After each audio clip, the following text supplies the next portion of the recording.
Captain's Log. If you value true sea stories and strange encounters, consider subscribing and step aboard the Phantom Tide. If you have sailed long enough, you learn that danger rarely arrives without warning. Some warnings come from weather, some from experience, and some arrive from places we do not fully understand.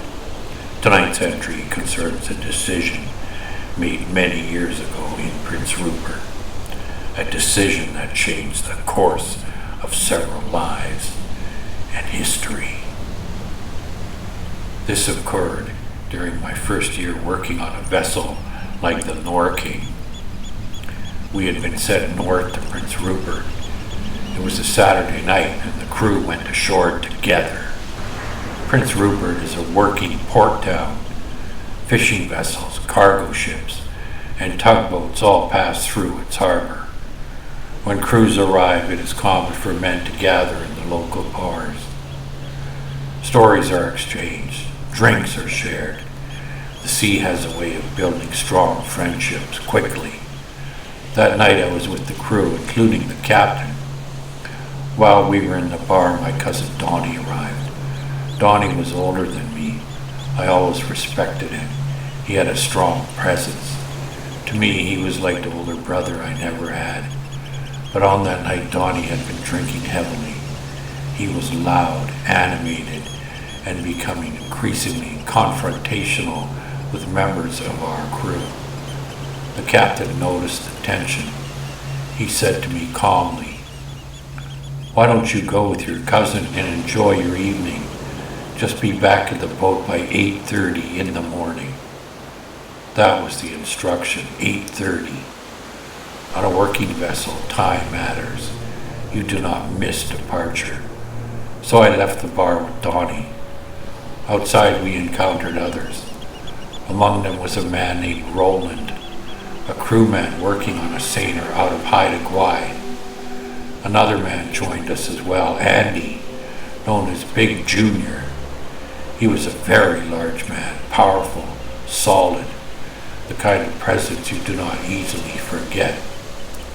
Roland was eager to impress us. He pointed up toward an apartment above the storefronts and began calling out loudly for someone to throw down the keys to his truck. A woman appeared above and dropped the keys to him. Roland caught them and smiled proudly. He told us he had a powerful Ford truck, a 390 engine, fast. He said he knew where a party was happening. He said we should come. At that time, nothing seemed especially unusual. We got into the truck. Roland drove.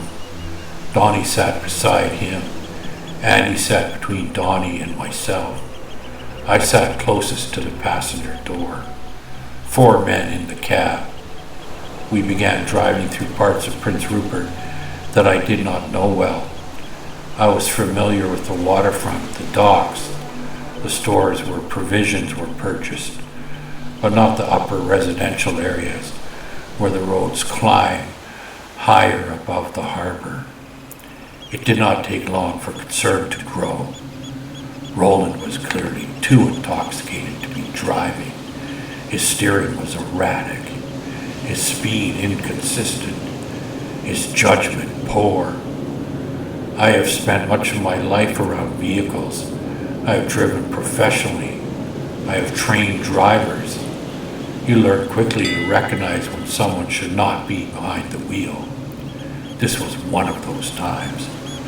Eventually, Roland drove into the parking area of a condominium complex high above the town.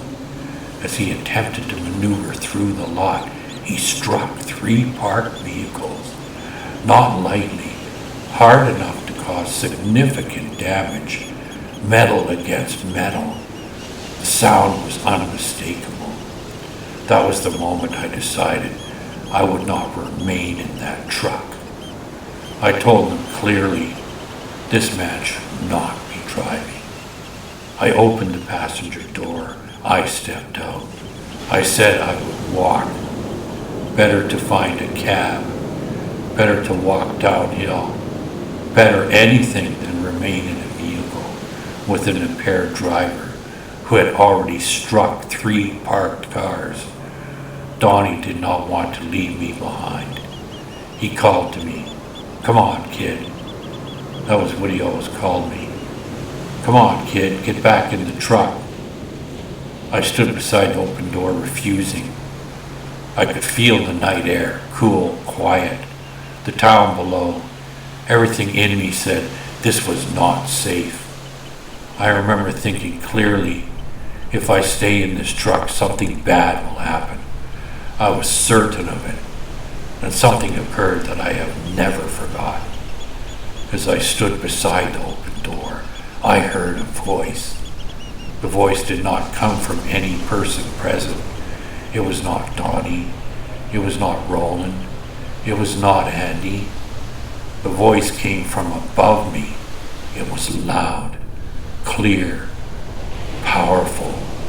The voice said, "Get in the truck." I shook my head. No! Everything I knew told me not to get back in that truck. I refused. Then the voice spoke again, stronger, more urgent. "Get in the truck or Donnie will die." In that moment I understood the meaning clearly. If I refused, Donnie would not survive what was coming. If I returned to that seat, somehow his life would be spared. I did not know how. I did not know why. But the message felt unmistakable. I believed the Creator was speaking, and I chose to obey. So I stepped back inside. I pulled the door closed. I remembered locking it, striking the lock with my elbow. I did not know then why that small action would matter, only that it felt important. Roland pressed the accelerator. The truck surged forward into the night. In that moment, I believed I was in the hands of the Creator. If I was meant to be there, then my life would be preserved. The road narrowed. The houses grew fewer. The darkness grew deeper. And I remember thinking, whatever was about to happen may have begun long before that night, perhaps even back in Grandpa's house, when the warning first appeared. Some events may begin long before we recognize them, perhaps set in motion long before our time, long before our footsteps touched this earth. If you have ever felt warned before danger arrived, consider subscribing and share your experience below. We read every message that finds its way aboard. Throw us a line at ghostboatadventures@gmail.com. Some warnings arrive before the danger is visible. Some choices reveal their meaning only much later. The sea teaches patience. Time reveals patterns. And some questions remain open long after the moment has passed. To tilt and wake, to fall and shout, Captain Jordan and his crew of ghosts over